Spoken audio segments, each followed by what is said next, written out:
ಚಂದ್ರದರ್ಶನ, ಪೂಜೆ ವಿಧಾನ, ಉಪವಾಸ ಮಹತ್ವ, ನೈವೇದ್ಯ ಹಾಗೂ ವಿಶೇಷ ಕಾರ್ಯಗಳ ಬಗ್ಗೆ ನಾನು ನಿಮಗೆ ತಿಳಿಸ್ಕೊಡ್ತೇನೆ. ತುಂಬ ಸುಲಭವಾಗಿ ನೀವು ಮಾಡಬಹುದು. ಒಂದೇ ವಿಡಿಯೋದಲ್ಲಿ ಎಲ್ಲ ಮಾಹಿತಿ ಕೂಡ ಸಿಗುತ್ತೆ. ಬನ್ನಿ ಸ್ನೇಹಿತರೆ. ಹಿಂದೂ ಧರ್ಮದಲ್ಲಿ ಚಂದ್ರನನ್ನ ಮನಸ್ಸಿನ ಅಧಿಪತಿ, ಶಾಂತಿ, ಸೌಭಾಗ್ಯ ಮತ್ತು ಸಮೃದ್ಧಿಯ ಸಂಕೇತವಾಗಿ ಪೂಜಿಸಲಾಗುತ್ತದೆ. ಚಂದ್ರ ದರ್ಶನ ಮಾಡಿದರೆ ಮನಃಶಾಂತಿ, ಕುಟುಂಬ ಸೌಖ್ಯ ಹಾಗೂ ಆರೋಗ್ಯ ಲಭಿಸುತ್ತದೆ ಎಂದು ನಂಬಿಕೆ ಇದೆ. ಚಂದ್ರ ದರ್ಶನದ ಮಹತ್ವ: ಮನಸ್ಸಿನ ಚಂಚಲತೆ ಕಡಿಮೆಯಾಗುತ್ತದೆ, ಮಾನಸಿಕ ಶಾಂತಿ ಮತ್ತು ನೆಮ್ಮದಿ ದೊರೆಯುತ್ತದೆ, ಕುಟುಂಬದಲ್ಲಿ ಸೌಹಾರ್ದತೆ ಹೆಚ್ಚಾಗುತ್ತದೆ, ಚಂದ್ರ ದೋಷಗಳ ನಿವಾರಣೆಗೆ ಸಹಾಯವಾಗುತ್ತದೆ, ಐಶ್ವರ್ಯ ಮತ್ತು ಶುಭ ಫಲಗಳಿಗೆ ಒಳ್ಳೆಯದಾಗುತ್ತೆ. ಉಪವಾಸವನ್ನು ಯಾವ ರೀತಿ ಮಾಡಬೇಕಪ್ಪ ಅಂದರೆ, ಬೆಳಗ್ಗೆ ಬೇಗ ಎದ್ದು ಸ್ನಾನ ಮಾಡಿ ಶುಭ್ರ ಬಟ್ಟೆಯನ್ನು ಧರಿಸಿ ದಿನವಿಡೀ ಸಾತ್ವಿಕ ಆಹಾರವನ್ನು ಸೇವಿಸಬೇಕು ಅಥವಾ ಅಸಾಮರ್ಥ್ಯಕ್ಕೆ ತಕ್ಕಂತೆ ಉಪವಾಸವನ್ನು ಮಾಡಬೇಕು. ನಿಮ್ಮ ಸಾಮರ್ಥ್ಯಕ್ಕೆ ತಕ್ಕ ಹಾಗೆ ಉಪವಾಸವನ್ನು ಮಾಡಿ. ಅಂದರೆ ಸಾತ್ವಿಕ ಆಹಾರ ಅಂದರೆ ಹಣ್ಣು ಅವೆಲ್ಲ ಕೂಡ ಸೇವಿಸ್ಬೋದು. ಸುಳ್ಳು, ಕೋಪ ಮುಂತಾದವುಗಳಿಂದ ದೂರವಿಡಿ. ಸಂಜೆ ಚಂದ್ರೋದಯದ ನಂತರ ಚಂದ್ರನ ದರ್ಶನ ಮಾಡಿ ಪೂಜೆ ಮಾಡಬೇಕು. ಪೂಜೆಯ ನಂತರ ಪ್ರಸಾದ ಸೇವಿಸಿ ಉಪವಾಸವನ್ನು ಮುರಿಯಬೇಕು.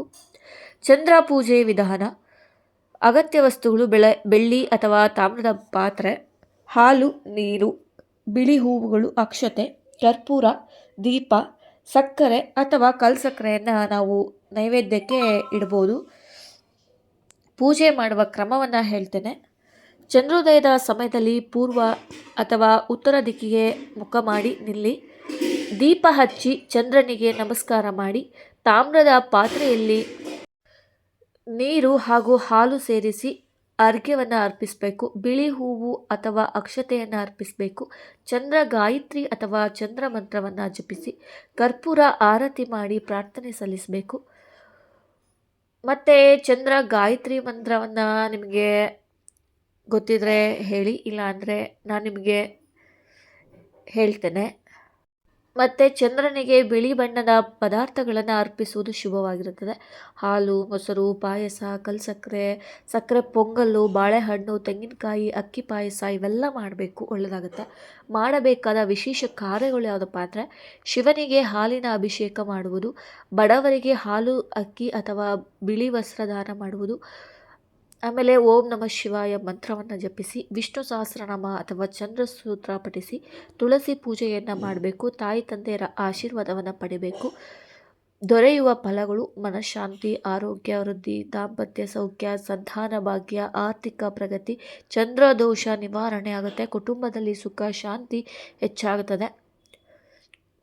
ಮತ್ತು ನೀವು ಏನಂತ ಹೇಳಿ ಸಂಕಲ್ಪ ಮಾಡ್ಕೋಬೇಕಪ್ಪ ಅಂದರೆ, ಚಂದ್ರದೇವರ ಕೃಪೆಯಿಂದ ನನ್ನ ಕುಟುಂಬಕ್ಕೆ ಆರೋಗ್ಯ, ಐಶ್ವರ್ಯ, ಶಾಂತಿ ಮತ್ತು ಸರ್ವ ಮಂಗಳಗಳು ದೊರೆಯಲಿ ಎಂದು ಭಕ್ತಿಯಿಂದ ಪ್ರಾರ್ಥನೆಯನ್ನು ಮಾಡಿಕೊಳ್ಳಿ. ಈಗ ನಾನು ನಿಮಗೆ ಒಂದು ಪವರ್ಫುಲ್ ಮಂತ್ರವನ್ನು ಹೇಳ್ಕೊಡ್ತೇನೆ. ಯಾವುದಪ್ಪ ಅಂದರೆ ಚಂದ್ರ ಗಾಯತ್ರಿ ಮಂತ್ರವನ್ನು ಹೇಳ್ಕೊಡ್ತೇನೆ. ಬನ್ನಿ ಸ್ನೇಹಿತರೆ. ಓಂ ಕ್ಷೀರಪುತ್ರಾಯ ವಿದ್ಮಹೇ ಅಮೃತತತ್ವಾಯ ಧೀಮಹಿ ತನ್ನೋ ಚಂದ್ರ ಪ್ರಚೋದಯಾತ್. ಓಂ ಕ್ಷೀರಪುತ್ರಾಯ ವಿದ್ಮಹೇ ಅಮೃತತತ್ವಾಯ ಧೀಮಹಿ ತನ್ನೋ ಚಂದ್ರ ಪ್ರಚೋದಯಾತ್. ಓಂ ಕ್ಷೀರಪುತ್ರಾಯ ವಿದ್ಮಹೇ ಅಮೃತತತ್ವಾಯ ಧೀಮಹಿ ತನ್ನೋ ಚಂದ್ರ ಪ್ರಚೋದಯಾತ್.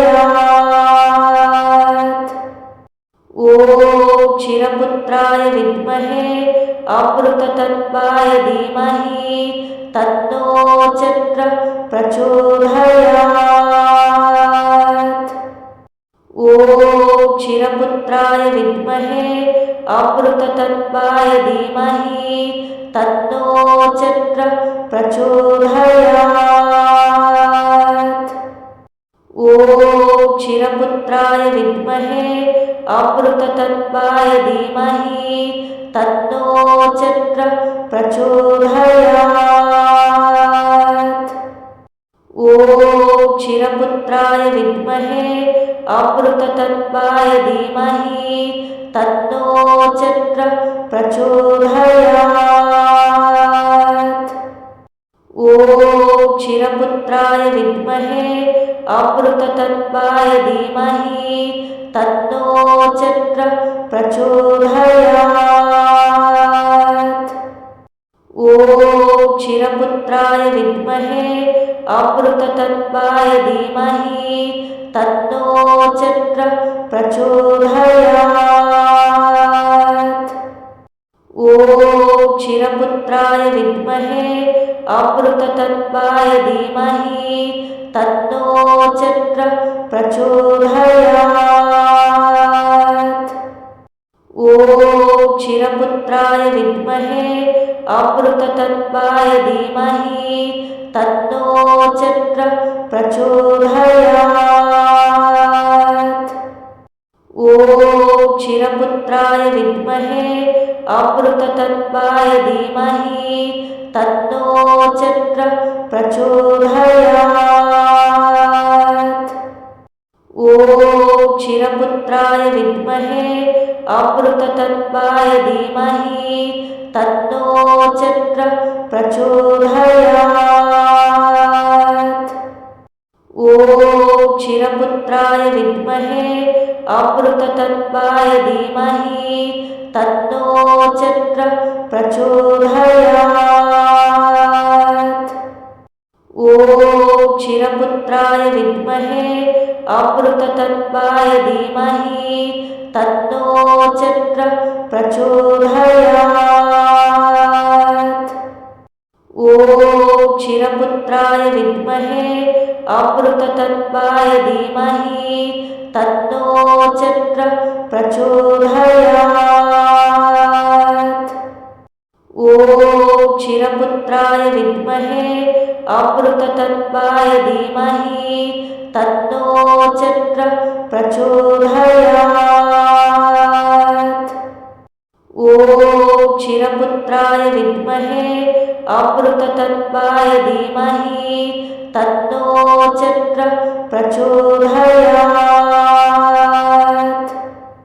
ॐ क्षीरपुत्राय विद्महे अमृततत्त्वाय धीमहि तन्नो चक्रः प्रचोदयात्। ॐ क्षीरपुत्राय विद्महे अमृततत्त्वाय धीमहि तन्नो चक्रः प्रचोदयात्। ॐ क्षीरपुत्राय विद्महे अमृततत्त्वाय धीमहि तन्नो चक्रः प्रचोदयात्। ॐ क्षीरपुत्राय विद्महे अमृततत्त्वाय धीमहि तन्नो चक्रः प्रचोदयात्। ॐ क्षीरपुत्राय विद्महे अमृततत्त्वाय धीमहि तन्नो चक्रः प्रचोदयात्। ॐ क्षीरपुत्राय विद्महे अमृततत्त्वाय धीमहि तन्नो चक्रः प्रचोदयात्। ॐ क्षीरपुत्राय विद्महे अमृततत्त्वाय धीमहि तन्नो चक्रः प्रचोदयात्। ॐ क्षीरपुत्राय विद्महे अमृततत्त्वाय धीमहि तन्नो चक्रः प्रचोदयात्। ॐ क्षीरपुत्राय विद्महे अमृततत्त्वाय धीमहि तन्नो चक्रः प्रचोदयात्। ॐ क्षीरपुत्राय विद्महे अमृततत्त्वाय धीमहि तन्नो चक्रः प्रचोदयात्। ॐ क्षीरपुत्राय विद्महे अमृततत्त्वाय धीमहि तन्नो चक्रः प्रचोदयात्। ॐ क्षीरपुत्राय विद्महे अमृततत्त्वाय धीमहि तन्नो चक्रः प्रचोदयात्। ॐ क्षीरपुत्राय विद्महे अमृततत्त्वाय धीमहि तन्नो चक्रः प्रचोदयात्। ॐ क्षीरपुत्राय विद्महे अमृततत्त्वाय धीमहि तन्नो चक्रः प्रचोदयात्। ॐ क्षीरपुत्राय विद्महे अमृततत्त्वाय धीमहि तन्नो चक्रः प्रचोदयात्। ॐ क्षीरपुत्राय विद्महे अमृततत्त्वाय धीमहि तन्नो चक्रः प्रचोदयात्। ॐ क्षीरपुत्राय विद्महे अमृततत्त्वाय धीमहि तन्नो चक्रः प्रचोदयात्। ॐ क्षीरपुत्राय विद्महे अमृततत्त्वाय धीमहि तन्नो चक्रः प्रचोदयात्। ॐ क्षीरपुत्राय विद्महे अमृततत्त्वाय धीमहि तन्नो चक्रः प्रचोदयात्। ॐ क्षीरपुत्राय विद्महे अमृततत्त्वाय धीमहि तन्नो चक्रः प्रचोदयात्।